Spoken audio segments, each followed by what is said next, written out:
আমাকে একদিন video call দিছিল। তো ভিডিও কল দিছে বলতে কি ভাইয়ের সাথে তো অনেক দিচ্ছে কেউ আলাপ আলোচনা না, আমি তো নোয়াখালী।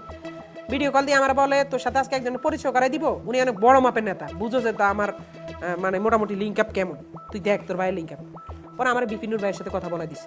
আন্দোলনের যারা করছে, যেমন বাংলাদেশের উপদেষ্টারাই তো ছাত্রলীগ ছিল, সার্জিস আলম বলে ছাত্রলীগের ভালো পর্যায়ে একজন নেতা ছিল, ওনারা তো ডাইরেক্ট নেত্রী পর্যন্ত চলে যাইতো, শেখ হাসিনা পর্যন্ত চাইতো। আমরা তো ওই লেভেলেরও না, আমরা টুক কুটখাট, মানে আমার বন্ধু বান্ধব রাজনীতি করতেছে, আমি ওগুলোকে হাঁটছি, আল্লাহর লগে বাইল্লা নাচ একটা কথা আছে আমাকে দেশের মাসে, আমরা ওই রকম।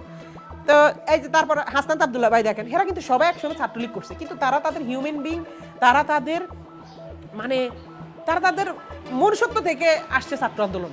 তো আমিও সেম ওইভাবে ইয়া করছি। এখন যারা ইয়া করতেছে যে রাহিকে মব সৃষ্টি করে ধরা হোক, আমার কেন ধরবেন ভাই? তাহলে হাসনাত আব্দুল্লাহরে ধরেন, তাহলে সার্জিস আলমরে ধরেন, ধরেন না কেন? আমার কেন টানতেছে সব বিষয়ের ভিতরে? আমি কি, আমি যদি ভাই আমি বুঝতাম যে আমি আজকে অনেক বড় মাপের একজন নেতা, এমপি, মন্ত্রী, মিনিস্টার ভাই লেভেলে, আমি একটা সাধারণ মানুষ। না না না, আমি ফোন দেয় না, কিন্তু আমি ভিডিও দেখছি। দুই একটা মেয়ে, ওই যে প্রীতি না কি জানি নাম, দুই একটা মেয়ে যখন ভিডিও ইয়া করছিল, ভিডিও ওরা আন্দোলনের সময় মেবি ওদের বাসা টাসা হামলা হয়েছে, ওরা ওই মানে দেশের বিষয় নিয়ে ভিডিও টিডিও করছে, এগুলোর কারণে ওই ভিডিওর মাধ্যমে আমি জানছি। তো এসব সম্পর্কে আমার কোনো ধারণা নেই, এবং আমি এসব ধারের কাছেও নেই। আমি তো গ্রাম অঞ্চলে, আর মানুষ যেটা ভাবতেছে আমি মনে হয় সবচেয়ে কাছে, আসলে আমি ওরকম কাছের না। আমি হচ্ছে তার আর্টিস্ট, অ্যাজ এ আর্টিস্ট হিসাবে আমি পার্সোনাল তহিদ আফ্রিদির আর্টিস্ট ছিলাম। আমি আমার ভাইয়ের আর্টিস্ট ছিলাম দেখে আমার ডাকতো, আমি শুট করতে যেতাম এই পর্যন্তই। এবং আমার একটু হয়তো বা ফেস ভ্যালুটা একটু বেশি, মানুষ আমার একটু সিনে জানে, এই কারণে হয়তো বা, এই ছাড়া আর কিছুই না ভাইয়া। কিন্তু এখন দেখেন ভাইয়া, এটা আমার যেটা বলতে হয় না, আমার কারণে তো ভাই আমার ফ্যামিলি অনেক চাপ সৃষ্টি হইতেছে। যেমন মানুষ ছড়াই দিছে আমি নাকি তহিদ আফ্রিদিরে ধরাই দিছি, এই যে এই মিথ্যা নিউজটা যে করছে ভাই, কি লাভ হইলো কোন? আমার জীবনটা না ধ্বংস হয়ে গেল?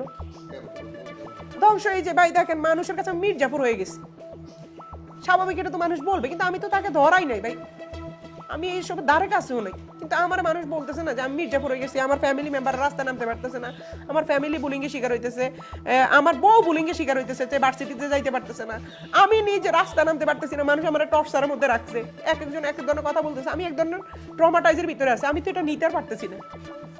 আর ভাইয়ের সাথে আমার যোগাযোগ নেই, ওনার সাথে আমি বলি যোগাযোগ কেমনে হয়েছে, 5 আগস্টের পরে ঘটনা বলি। ওনার সাথে আমার ফার্স্ট 5 আগস্টের পর উনি 2 মাস পর বাংলাদেশে আসছে, 2 মাস কি 3 মাস পর, মানে আমার খেয়াল নাই। আইসা আমি তখনও ভাইয়ার বিষয়ে একজনের সাথে একটা আলাপ করছি যে ভাই আমগরে বাইরে কাজ করতে দেয় না, ভাই আমগরে ঠিক মতো মানুষের সাথে মিশতে দেয় না, হ্যাঁ, এটা নিয়ে আমার অনেক ভাইয়ের উপর কষ্ট আছে। তখন ভাই আমার এটা শুনে কষ্ট পাইছে অনেক।